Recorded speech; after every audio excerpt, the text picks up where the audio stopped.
everyone, assalamu alaikum, namaste, sat shri akal. Welcome back to your on YouTube channel. This is me Saima Pirzada and you're watching Saima Pirzada Reaction channel. तो कैसे हैं आप लोग? आज हम लोग देखने वाले हैं मेजर गौरव आर्या जी की video, one Pakistani army and 10 Indian army, which mean is that कि 10 इंडियन आर्मी हो और वहाँ पर एक पाकिस्तानी आर्मी हो, तो इसके अंदर कंपैरिजन बेसिकली किया जा रहा है। तो चलते हैं, देख लेते हैं कि भाई क्या कह रहे हैं, और हिस्ट्री से ही रिलेटेड कुछ डिस्कशन की जा रही होगी। तो करते हैं वीडियो को स्टार्ट और जानते हैं कुछ फैक्ट्स। मेजर गौरव आर्या जी को सुनते हैं काफ़ी टाइम के बाद। तो let's start the video. Original video का लिंक आपको नीचे डिस्क्रिप्शन में मिल जाएगा, आप वहां से देख सकते हैं। बाकी मेरे रिएक्शन वीडियोस जो हैं उसको देखने के लिए सब्सक्राइब करें चैनल पर अगर न्यू है तो। क्या मैं कोई मजाक नहीं कर रहा, मैं आपको इनका एक्चुअली दिमाग खराब हो रखा है। इन्होंने 1965 में ये बोला, एंड एक्चुअली 1965 में सर इनके क्रश इंडिया के स्टिकर्स लग रहे थे गाड़ी में। 71 में भी लगे, पर ये सिलसिला शुरू हुआ था 1965 में, क्रश इंडिया करके। तो इन लोगों ने अपने फौजियों को बोला, अपने सिपाहियों को बोला कि तुम इंडिया जाओगे तो तुम चिंता मत करो, एक पाकिस्तानी मुस्लिम सोल्जर है वो 10 इंडियन हिंदू सोल्जर्स के बराबर है। इन्होंने कोई अपना दिमाग में रेशियो निकाला सर अपना कि इसके बराबर है। नहीं, तो वो तो कुरान में लिखा हुआ है साहब, ऐसी क्या बात है। जी, पर इन लोगों ने क्या करा कि इन लोगों ने एक्चुअली बोला सर अपने सिपाहियों को कि तुम जाओगे और तुम जाना फिर वहां पे, और तुम एक थप्पड़ मारोगे 10 गिर जाएंगे, वो तो छोटे छोटे काले काले हैं, उनके बस का तो है नहीं लड़ना। तुम जाओगे, तुमसे वैसे ही डर जाएंगे, एक थप्पड़ मारना 10 हिंदू सोल्जर गिर जाएंगे। वो आ गए सर बेचारे वो लपेटे में आ गए, वो अंदर घुस गए इंडिया के। सर जब इंडिया में घुसे सर, उनकी मुलाकात हो गई जाट रेजिमेंट से। जाटों ने सर जो इनको दौड़ाया है, तो ये लोग गए फिर अपने कमान अधिकारी महोदय के पास, पूछा कि सर आपने तो बोला था छोटे छोटे ये कहां के 6-6 फुट के ये इंडियन आ रहे हैं, आपने झूठ बोला था हमको। तो ये बहुत पिटे हैं, ये ऐसे ही झूठ अपने लोगों को बोल के और झूठ बोल बोल के इन लोगों को बोलते हैं। अब जैसे कश्मीर में भेजते हैं आतंकवादी, जो कश्मीर में जाएगा सर आतंकवादी पाकिस्तान से अगर घुसता है, वो उसको ये बोला जाता है कि कश्मीर में जो मुस्लिम्स हैं उनको नमाज नहीं पढ़ने दी जाती और मस्जिदों को तोड़ दिया जाता है और कुरान शरीफ के साथ बदसलूकी। जब वो लोग आते हैं यहाँ पे, एक ने तो इसलिए सरेंडर करा सर क्योंकि उसको दिख गया था वहां पे कि आजान पढ़ी जा रही है मस्जिद में, उसने सरेंडर कर दिया। उसने बोला यार ये तो झूठ बोल रहे थे मुझसे यहाँ पे। तो नहीं, ये मुझे अभी मैं हंडवाड़ा गया था तब मुझे पता लगा, ये रियल लाइफ स्टोरी है। वो 2 दिन जंगल में छुपा रहा, गांव के बगल में जंगल था, और सर 2 दिन उसने देखा कि मस्जिद में 5 वक्त की आजान है। वो आर्मी के कैंप गया, आर्मी के कैंप के सामने अपनी AK-47 डाली, कह रहे बेवकूफ बना रहे हैं मुझे, मैं नहीं लड़ रहा, मुझे तो बोला था कि यहाँ पे ये प्रॉब्लम है, यहाँ पे तो कुछ है ही नहीं। तो ये सब करते हैं वो लोग सामने ना बोले डिफीट, लेकिन एक्चुअली डिफीट ही है, आप सही कह रहे हैं। इसमें 2-3 चीजें हैं जो हमें समझनी पड़ेंगी सर। पहली चीज तो ये है कि पाकिस्तान की उम्मीदें हर समय दूसरे से वाबस्ता है, जैसे मैंने आपको बताया था। तो हर समय उनको, जैसे कि ट्रंप ये कर देगा, फिर जो बाइडेन ये कर देगा। इन्होंने मुस्लिम्स फॉर बाइडेन करके एक हैशटैग चलाया था और इन्होंने पैसे वैसे भी दिए थे। अब इनको एक बात ये समझ में नहीं आई सर, ये बिल्कुल है जाहिल ना ये पाकिस्तानी, इनको डोंट थिंक। इनको ये वाइस प्रेसिडेंट था ओबामा का, और ओबामा वो था सर जो कि पीस की बात करता था। नोबेल प्राइज मिल गया ओबामा से पीस की बात करते करो। ओबामा के अंदर सबसे ज्यादा ड्रोन स्ट्राइक हुई है पाकिस्तान के अंदर, सबसे ज्यादा इनोसेंट पाकिस्तानी मारे गए हैं। वो प्रेडेटर और बाकी ड्रोन से हेलफायर मिसाइल मार मार के वेडिंग पार्टीज वाइप आउट हो गई। लेकिन पता नहीं इनको ऐसा क्यों लगा कि ये आएगा तो ये शांति दूत बन के आएगा और हमारे लिए कुछ कर देगा। जो बाइडेन ने कुछ नहीं करना। यू आर वेरी राइट, आपका जो तर्जिया है, आपका जो एनालिसिस है, that is very accurate. He is not committed to withdrawal. In fact मुझे ऐसा लगता है कि 1-8 साल के अंदर जब वो थोड़ा सेटल हो जाएगा, थोड़ा और ट्रूप्स डाल देगा वहां पे। पहली चीज, अमेरिका का तो सिंपल फंडामेंटल है सर कि जब तक पूरी दुनिया में कलेश है तब हमारे अमेरिका के अंदर शांति है। जितना दुनिया में कलेश होना बंद हो गया तो अंदर बम फूटेंगे। They want clash to be outside. That is secondly very important is that Pashtunistan की जो मूवमेंट चल रही है, आपने पाकिस्तान और अफगानिस्तान एफपाक की आपने बात करी सर। जो पश्तूनिस्तान की मूवमेंट चल रही है, एक पीसफुल मूवमेंट चल रही है, पश्तून तहफ़्फ़ुज़ मूवमेंट, जिसका मंजूर पश्तीन जिसका हेड है। तो पाकिस्तानियों को एक बात और समझनी चाहिए कि अफगान तालिबान को ये जितना भी अपने अंडर कंट्रोल समझे, अगर कल तालिबान का राज होता भी है अफगानिस्तान में, उससे भी इंडिया को बेनिफिट है, क्योंकि India is already in touch with the Taliban. Back end dialogue Taliban के साथ चल रहे हैं। और तालिबान भी देखिए, एक बार आप जिसको बदमाश बच्चे को अगर आप मॉनिटर बना देते हैं क्लास का, तो he also starts behaving himself. Natural human tendency है, उनको इन्वेस्टमेंट चाहिए देश में। उनको सैलरीज पे करनी है, उनको पैसा चाहिए। और इंडिया के तो कोई ट्रूप्स है नहीं वहां पे। इंडिया के अफगानिस्तान में क्या ट्रूप्स हैं? कोई ट्रूप्स नहीं है।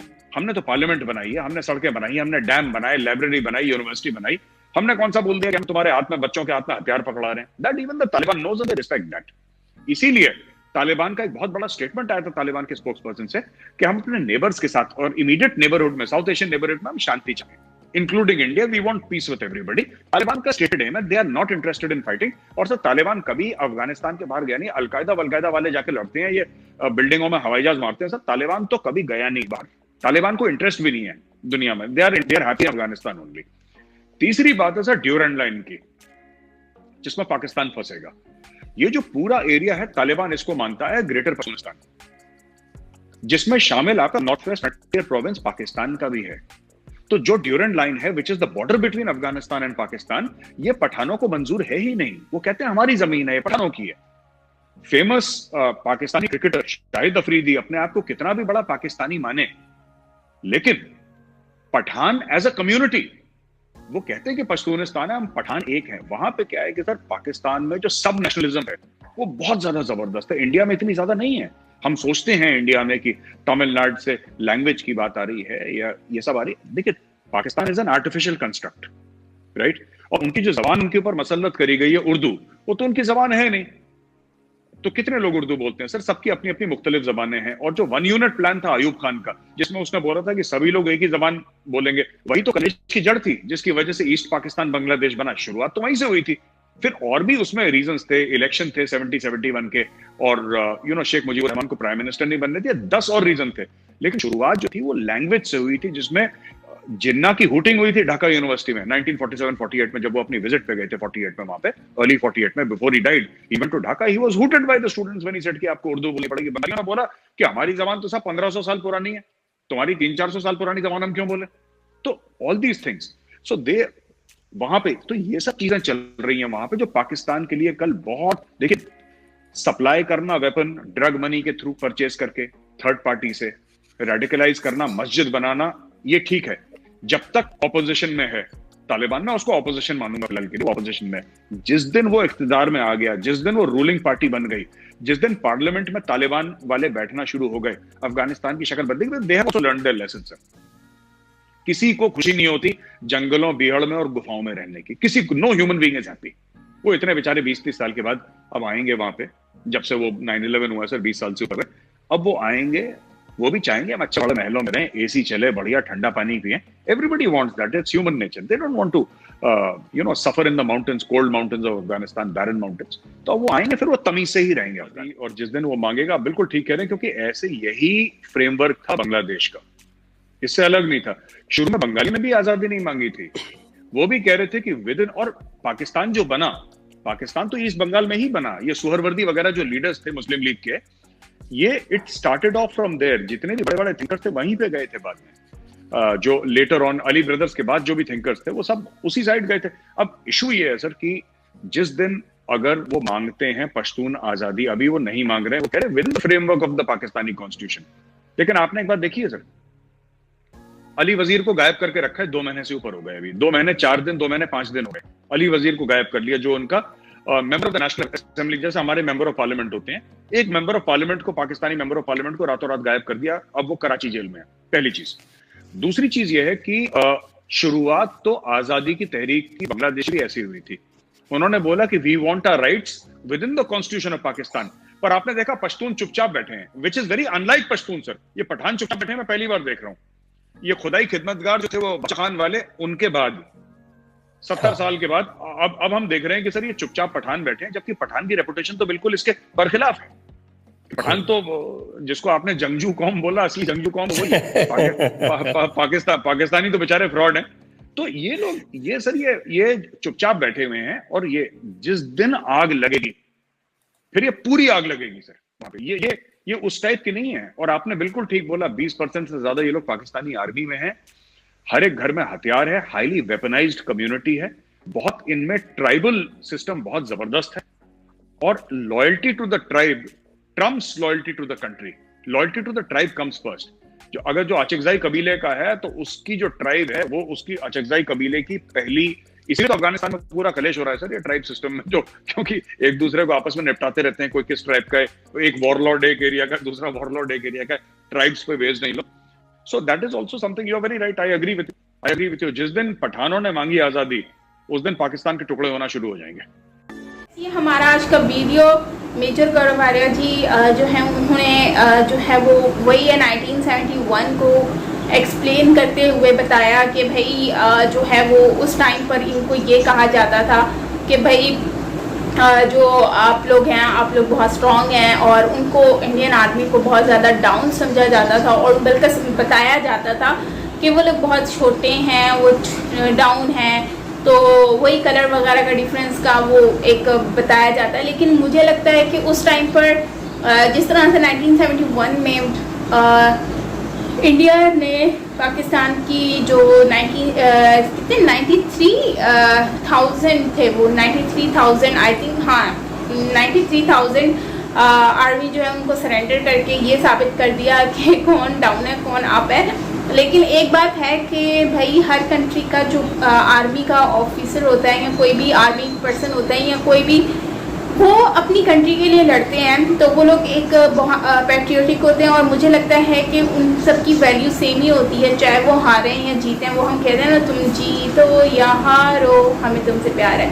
तो इसका मतलब सिंपल सा है कि भाई वो जीते या हारें, हमें उनकी रिस्पेक्ट करनी चाहिए, क्योंकि वो अपनी कंट्री के लिए गए थे। हाँ, अब दो में से किसी एक ने ही जीतना होता है, तो बाकी इंडियन आर्मी ने नो डाउट उस टाइम पर जो करके दिखाया वो आज तक हिस्ट्री लिखी गई है।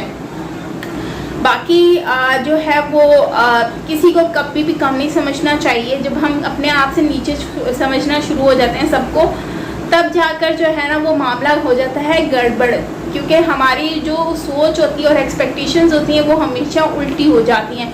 तो कभी भी किसी के बारे में उल्टा पुल्टा नहीं सोचना चाहिए। सो ये एक मतलब कि मैसेज भी है। सो आई बिलीव कि आने वाले वक्त में इन लोगों को लेसन सीखना चाहिए इन सारी चीज़ों से।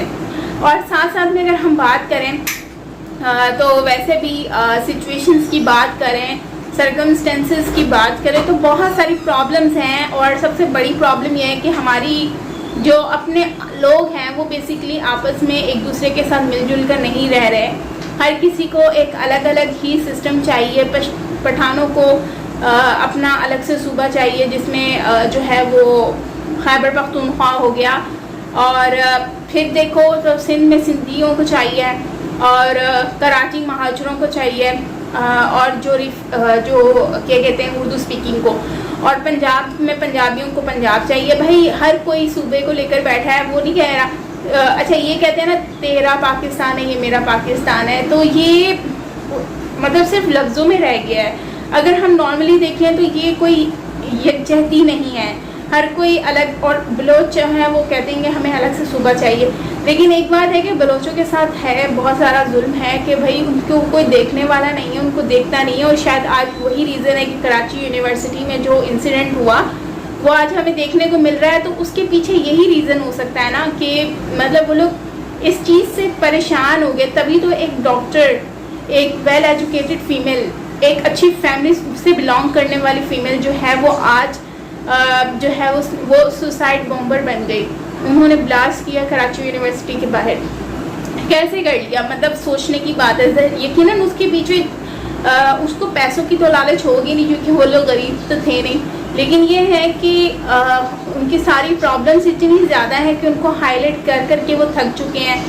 जो कि अभी आप कश्मीर में देखो तो बहुत सारी ऐसी वीडियोज़ आई रिसेंटली कि उसमें भी डिस्कशन की गई कि भाई हम लोगों को जो है वो हमारे साथ ये प्रॉब्लम्स है उसको हल नहीं किया जा रहा। विच मीन दैट कि ये कहीं ना कहीं ये लोग फेल हो चुके हैं इन सारी चीज़ों को फोकस करने में, उनकी तरफ देखने में, ध्यान एज अ गवर्नमेंट जो है वो अपनी पब्लिक के अंदर इन्वॉल्व नहीं हो सके, जिसकी वजह से जो है वो आज इस तरह की चीज़ें जो है वो देखने को मिल रही हैं। दूसरा, हर कोई एक दूसरे से सेपरेट होने का सोच रहा है। तो उसका रीज़न क्या है? रीज़न सिर्फ इतना है कि बस ये लोग आपस में ना तो खुद मिलकर रहना चाहते हैं और ना ही लोग रहने की मतलब कोशिश कर रहे हैं। ऊपर से गवर्नमेंट का भी काफ़ी हद तक हाथ है कि वो मतलब कि वो पब्लिक में मिलजुल कर नहीं बैठ रही, क्योंकि पब्लिक के अंदर बैठेंगी तभी पब्लिक की प्रॉब्लम्स को सॉर्ट आउट कर सकेंगी, उनको समझ सकेंगी। तो यही मेन शायद रीज़न है जिसकी वजह से गवर्नमेंट जो है वो इन सारी चीज़ों को फेस भी कर रही है कि भाई पब्लिक आजकल इन सारी चीज़ों पे उतर आई है। तो गवर्नमेंट अगर इस पर फोकस करे तो आई बिलीव कि आने वाला वक्त अच्छा हो सकता है, और अगर अब कुछ नहीं हुआ तो आने वाले वक्त में कभी कुछ नहीं होगा, क्योंकि जो आजकल करंट सिचुएशन हम देख रहे हैं वो आप लोगों के सामने ही है। तो खैर आपका क्या कहना है इसके बारे में ज़रूर शेयर कीजिएगा कमेंट सेक्शन में। बाकी अफ़गानिस्तानियों का क्या बोलें, कभी वो आ जाते हैं अफ़गानिस्तान में कुछ होता है, या गवर्नमेंट आई जैसे तालिबान की तो वो पाकिस्तान में एंटर हुए, फिर इंडिया में भी एंटर हुए, डिफरेंट कंट्रीज़ में भाग गए।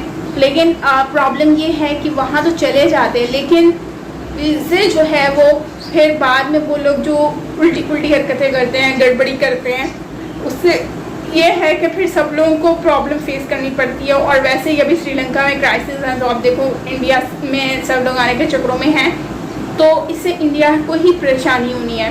तो आई बिलीव कि इस तरह की जो है ना कुछ ऐसे रूल्स एंड रेगुलेशंस कर दिए जाएँ जिससे जो है वो लोग जो है वो उन कंट्रीज़ में ना आ सकें जो ऑलरेडी इतना मतलब पॉपुलेशन संभाल बैठी है, तो उसमें और लोग आएंगे तो फिर जाहिर सी बात है कंट्री को भी सफ़र करना पड़ेगा। दोस्तों आपका क्या कहना कमेंट में बताओ। मिलते हैं नेक्स्ट वीडियो के साथ, till then take care, bye.